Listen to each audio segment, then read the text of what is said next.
Hello everyone, this is Prachi and most welcome to this channel. और आज इस video में मैं आपके साथ डिस्कस कर रही हूँ सेंट्रल बैंक ऑफ इंडिया की तरफ से आपका अप्रेंटिस की रिक्रूटमेंट के रिगार्डिंग जो नोटिफिकेशन आया है उसके बारे में।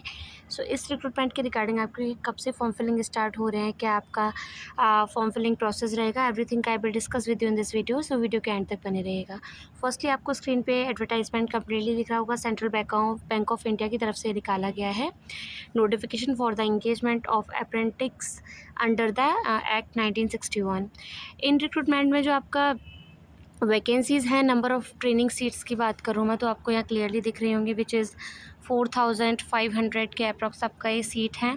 वहीं आपका opening date of online registration for this recruitment जो आपका आवेदन प्रक्रिया है वो आपकी शुरू हो रही है 12 जून 2026 से आपकी शुरू हो गई है। वहीं आपका closing date for online registration is 22 June 2026। ये आप यहाँ क्लियरली पढ़ सकते हैं। फिर नेक्स्ट आपका पेमेंट ऑफ एप्लीकेशन फ़ीस के लिए जो लास्ट डेट रहेगा वो भी आप क्लियरली यहाँ देख सकते हैं।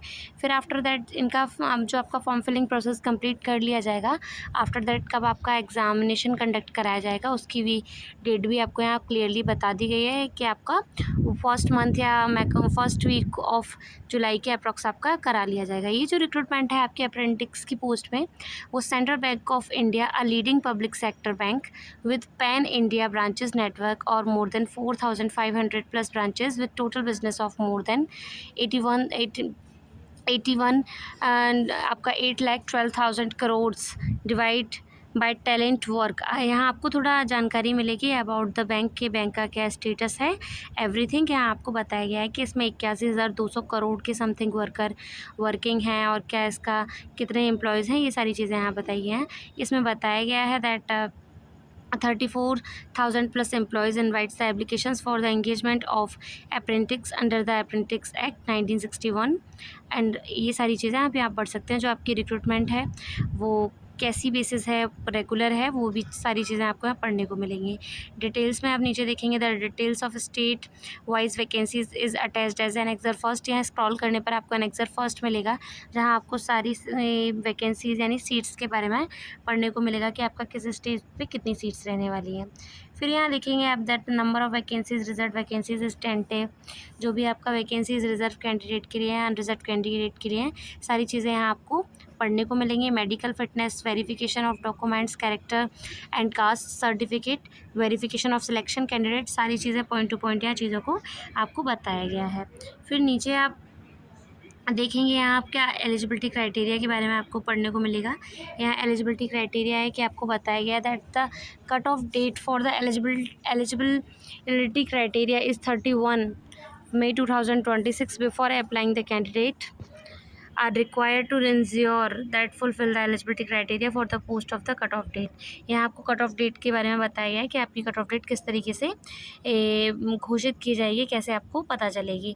फिर यहाँ आपका रजिस्ट्रेशन आप देखेंगे that the candidate registered on the NATS portal are eligible to apply. जो भी कैंडिडेट इंटरेस्टेड हैं, एलिजिबल हैं इन रिक्रूटमेंट के लिए, वो NATS पोर्टल के थ्रू इनके लिए अप्लाई करेंगे। एज क्राइटेरिया जो आपका रहेगा वो मिनिमम 20 ईयर्स एंड मैक्सिमम आपका 28 ईयर्स है। एजुकेशनल क्वालिफिकेशन यही है कि आपका किसी भी डिसिप्लिन में ग्रेजुएशन कंप्लीट होना चाहिए, किसी भी रिकॉग्नाइज्ड यूनिवर्सिटी के थ्रू या किसी भी इंस्टीट्यूट की बात करूँ मैं उसके बारे में। यही आपको एजुकेशनल क्वालिफिकेशन देखने को मिल रहा होगा that the degree in any discipline from a recognised university by the government of India, any equivalent qualification recognised as such by the central government. आपका किसी भी डिसिप्लिन, किसी भी सब्जेक्ट में आपका ग्रेजुएशन कंप्लीट हो, then you can apply for this recruitment.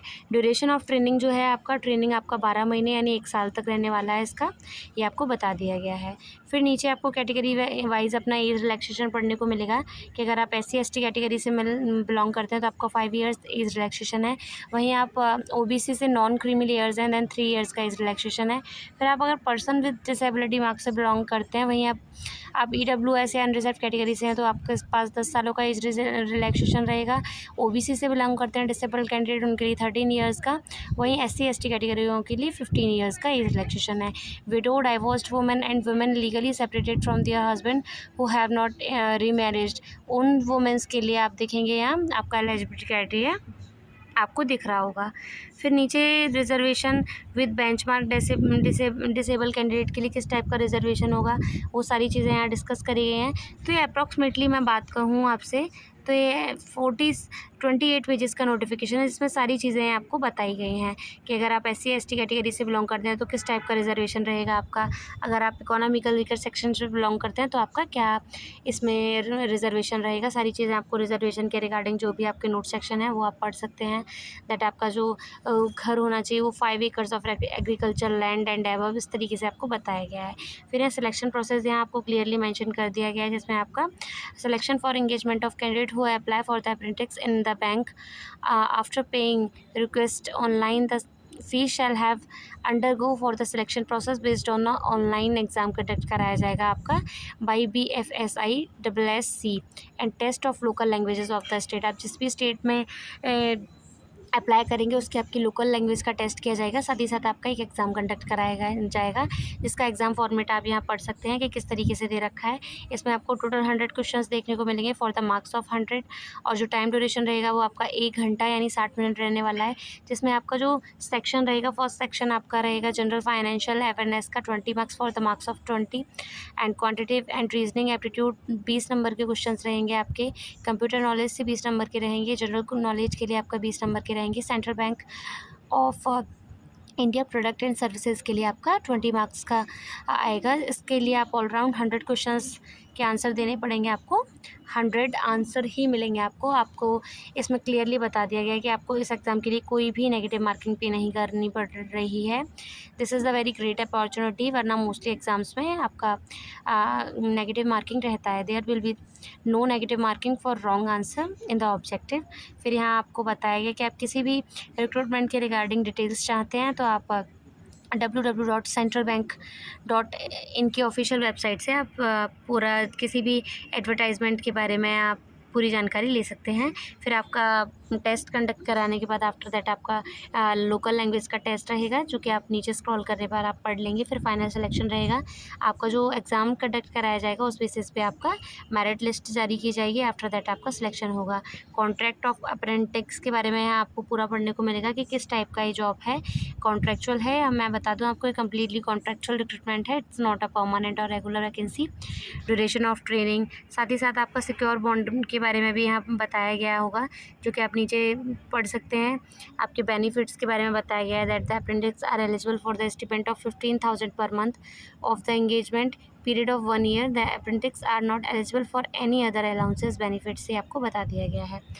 तो जो भी इंपॉर्टेंट इन्फॉर्मेशन थी रिगार्डिंग द आपका कब से फॉर्म फिलिंग स्टार्ट हो रहे हैं, क्या आपका क्वालिफिकेशन रहेगा, क्या आपका एग्ज़ाम फॉर्मेट रहेगा, वो मैंने बता दिया आपको। आफ्टर दैट आपको नीचे इस टेबल में सारा एप्लीकेशन फ़ीस पढ़ने को मिलेगा। क्या रहेगा आपका जो एप्लीकेशन फ़ीस रहेगा वो जनरल EWS और OBC के लिए 600 फ़ीस है। साथ ही साथ आपका जो इंटीमेशन फ़ीस और टोटल फ़ीस यानी हम बोल सकते हैं आपका 944 रहेगा फॉर द जनरल कैटेगरी।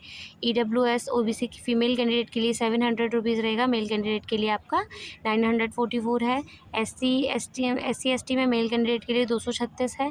वहीं SC/ST में आपका फीमेल कैंडिडेट्स के लिए और मेल कैंडिडेट्स के लिए सेम ही फ़ीस है। ट्रांसजेंडर से बिलोंग करते हैं तो आपका 236 है। ये आपको एप्लीकेशन फ़ीस पढ़ने को मिलेगा। फिर नीचे आप सारी चीज़ें स्क्रॉल करके टर्म एंड कंडीशंस के बारे में पढ़ सकते हैं, जो भी इनकी क्या टर्म एंड कंडीशन रहेंगी, क्या आपका जॉब फॉर्मेट रहेगा, क्या जॉब प्रोफाइल रहेगा, ये सारी चीज़ें आपको पढ़ सकते हैं। फिर यहाँ आपको guideline for filling online application form ये बताया गया है कि आपको क्या करना है। www.centralbank.in की ऑफिशियल वेबसाइट पे विज़िट करके आपको अपना फॉर्म ऑनलाइन भर देना है, ये बता दिया गया है आपको। इंटीमेशन फॉर ऑनलाइन टेस्ट, ये सारी चीज़ें आप पॉइंट टू पॉइंट चीज़ों को पढ़ सकते हैं। ये काफ़ी 28 पेजेस का नोटिफिकेशन है। जो भी ये आपको नीचे यहाँ अपनी स्टेट वाइज जो भी वैकेंसीज़ हैं वो सारी टेबल में यहाँ आपको दिख रही होंगी। टोटल वैकेंसीज़ आपकी 4500 है, जिसमें आपका SC/ST OBC EWS unreserved categories में जो भी इतनी वैकेंसीज़ हैं आप नीचे देख सकते हैं। फिर इन वैकेंसीज़ को आप चेक कर सकते हैं किस स्टेट में कितनी वैकेंसीज़ हैं। मैं आपको बता दूं, अंडमान एंड निकोबार आइसलैंड जो कि आपका यूनियन टेरिटरी है, इसमें आपका 1 सीट है जो कि आपका आपका अनरिजर्व के लिए। वहीं आंध्र प्रदेश में आपका 128 सीट्स हैं, जिनमें से आपका कैटेगरी वाइज डिवाइड कर रखा है, जो आप क्लियरली देख सकते हैं स्क्रीन पे, जिसमें आपका 20 वैकेंसी रहेंगी, एससी के लिए 9 रहेंगी, एसटी के लिए, ओबीसी के लिए 35 वैकेंसीज़ हैं, ईडब्ल्यूएस के लिए 13, वहीं अनरिजर्व के लिए 51 है। साथ ही अरुणाचल प्रदेश में आपका 8 वैकेंसी है, जिसमें आपका 4 वैकेंसी एसटी के लिए है, ईडब्ल्यू के एस के लिए आपका 1 वैकेंसी है और अनरिजर्व के लिए आपका 3 वैकेंसीज़ हैं। तो आप सारी स्टेट की वैकेंसीज़ को, चाहे कोई भी हो, आपका हिमाचल से हो, गुजरात से हो, हरियाणा से, गोवा से, मणिपुर से, सारी वैकेंसीज़ को, जितनी भी आपकी टोटल वैकेंसीज़ हैं, उन्हें अकॉर्डिंग टू द कैटेगरीज़ यहाँ देख सकते हैं, जितनी भी वैकेंसीज़ हैं आपकी स्टेट वाइज। तो यहाँ फिर आपको डिटेल में सारी जानकारी पढ़ने को मिलेगी इन रिक्रूटमेंट के रिगार्डिंग स्टेट वाइज। फिर आपका जिस स्टेट से बिलोंग करते हैं, आपको वहाँ का लैंग्वेज के बारे में थोड़ा बहुत पढ़ने को मिलेगा कि आपका जो लोकल टेस्ट कराया जाएगा वो किस बेसिस पे। अगर आप आंध्र प्रदेश के लिए अप्लाई करते हैं तो आपका ऑफिशियल लैंग्वेज तेलुगु है, जिसमें आपका सेकेंड ऑफिशियल लैंग्वेज इंग्लिश रहेगा। आपको यहाँ लैंग्वेजेस के बारे में अकॉर्डिंग टू द स्टेट्स पढ़ने को मिलेगा। तो जो भी इंपॉर्टेंट इन्फॉर्मेशन थी इस पेज में मैंने आपको दे दी है। इस पूरे नोटिफिकेशन में 28 पेजेस का नोटिफिकेशन था, चाहे वो आपकी स्टेट वाइज रिक्रूटमेंट के रिगार्डिंग हो, आपका कितनी वैकेंसीज किस स्टेट्स में रहेंगी, क्या आपका सिलेक्शन प्रोसेस रहेगा, और उस सिलेक्शन प्रोसेस के दौरान आपका क्या एग्जाम फॉर्मेट रहेगा, कब से आपके फॉर्म फिलिंग स्टार्ट हो रहे हैं, and which is the last date of online form submission. Everything I will discuss with you in this video. So I hope कि आपके लिए वीडियो हेल्पफुल रहा होगा। जो भी कैंडिडेट इंटरेस्टेड हैं, एलिजिबल हैं, वो बिफोर 22 जून इन रिक्रूटमेंट के लिए अप्लाई कर सकते हैं। और मैं आपके साथ इस चैनल पे कम्प्लीटली ऑथेंटिक इन्फॉर्मेशन शेयर करती हूँ with official notification. I hope आपके लिए वीडियो हेल्पफुल रहा होगा।